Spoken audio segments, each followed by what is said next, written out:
जय श्रीमन नारायण।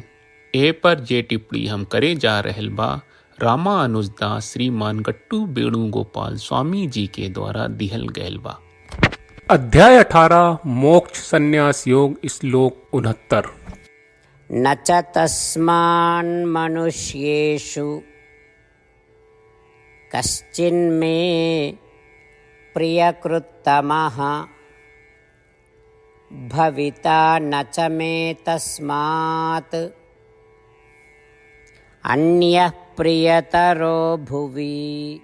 गीताचार श्री कृष्ण परमात्मा अर्जुन समेत हमनी सबके मोक्ष संन्यास योग सिखा रहल बानी। परमात्मा कह रहल बाड़न, हे अर्जुन, जे भगवत गीता के उपदेश ना जाने वाला भक्तन के करे ओसे ही हम जौन कुछ देले बानी ऊ हमरा प्रिय बा। हमार भक्तन के भगवत गीता के उपदेश देवे वाला से बढ़िया सेवा करे वाला केहू नहीं के। हमरा खातिर उनसे प्रिय केहू ई संसार में नहीं के, और ई भगवत गीता के प्रचार करे वाला से प्रिय केहू हमरा खातिर कौनो न हुई।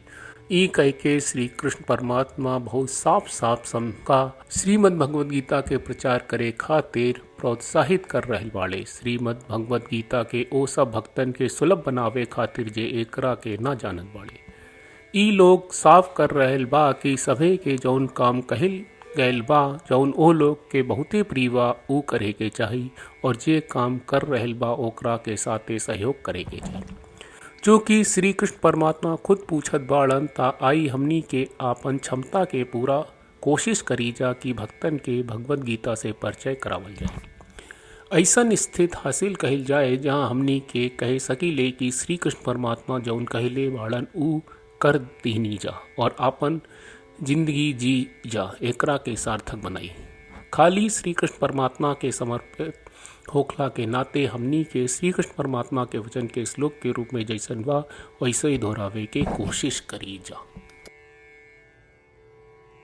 न च तस्मान्मनुष्येषु कश्चिन्मे प्रियकृत्तमः भविता न च मे तस्मात् अन्यः प्रियतरो भुवि। श्रीमद् भगवत गीता का पूरा सार श्री कृष्ण परमात्मा ने अध्याय 18वें के श्लोक 65 से 70 में 8 काम करे खातिर देले बाड़े। श्री कृष्ण कहले, हम ओ लोगन से प्रेम करनी जो लोग इन 8 बातन के मान तारे। हम ओ भक्तन के हर तरह से रक्षा करब।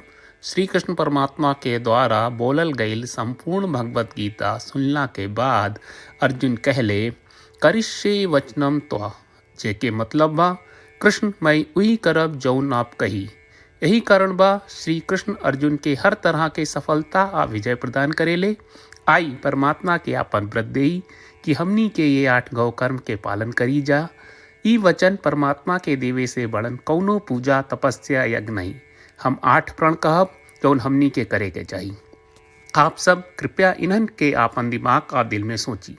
श्री कृष्ण के आपन वचन देवे के ई तरीका में हमनी सबकी कल्पना करे के चाहिए कि श्री कृष्ण का चेहरा खुशी से चमकत बा और खुशी के एहसास करत बा। जय श्रीमन नारायण।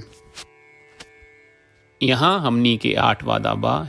हमनी के पहला वादा, हे श्रीमन नारायण, आपका निर्देश के मुताबिक हम हमेशा तोहार ध्यान करब और तोहार बारे में सोचब। हमनी के दूसर वादा, हे श्रीमन नारायण, आपका सलाह का अनुसार हम हमेशा आपका भक्त रहब। हमनी के तीसर वादा, हे श्रीमन नारायण, हम आपन सब काम तोहरा सेवा के रूप में और तोहरा संतुष्टि खातिर करब। हमनी के चौथा वादा, हे श्रीमन नारायण, जैस की आप माने के कहले रहलू, हमरा बहुत विश्वास बा कि हम आपके होई और हम हमेशा आपन दोनों हाथ जोड़ के आपके नमस्कार करब और आपकी पूजा करब। हमनी के पांचवा वादा, हे श्रीमन नारायण, हमरा के तोरा बात माम एकम शरणम ब्रज 1866 याद कहले, जहां आप हमरा के आपन का अर्पित करे का कहा।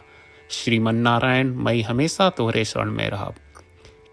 हमनी के छठवां वादा, हे श्रीमन नारायण, हमरा के तोहरा बात माँ सुचहा 1866 याद कहले कि आप हमनी के शोक ना करे का आश्वासन दे रहे बड़े। हम अब और शोक ना करब। हमनी के 7वां वादा, हे श्रीमन नारायण, आपने हमरा खातिर श्रीमद् भगवत गीता के वितरण करके हम सब के कृपा कहले और आशीर्वाद दहले बा। हम वादा करत बानी कि रोजाना कम से कम एक श्लोक पढ़ब या सुनब। हमनी के 8वां वादा। हे श्रीमन नारायण, आप गीता के पूरा मानवता तक ले गयलू। हम गीता में आपके दिव्य वचन के उन भक्तन तक पहुँचावे के प्रयास करब जे गीता से अपरिचित बा। हे श्रीमन नारायण, हम उई करब जौन तू करे का कहब। हम ऐसन व्यवहार करब जैसन आप चाहत बानी और हम खाली आपका खातिर काम करब। श्रीमन नारायण के रोज आपन वचन देहल कि हम ओइस करब जैस आप कहत बानी, ई अपने आप में बड़न पूजा बा। श्रीमन नारायण, करशे वचनम त्वा। श्रीमन नारायण, हम तोरे निर्देश के मुताबिक काम करब। सर्वम श्री कृष्ण अर्पणम अस्तु। जय श्रीमन नारायण। न च तस्मान् मनुष्येषु कश्चिन्मे प्रियकृत्तमः भविता न च मे तस्मात्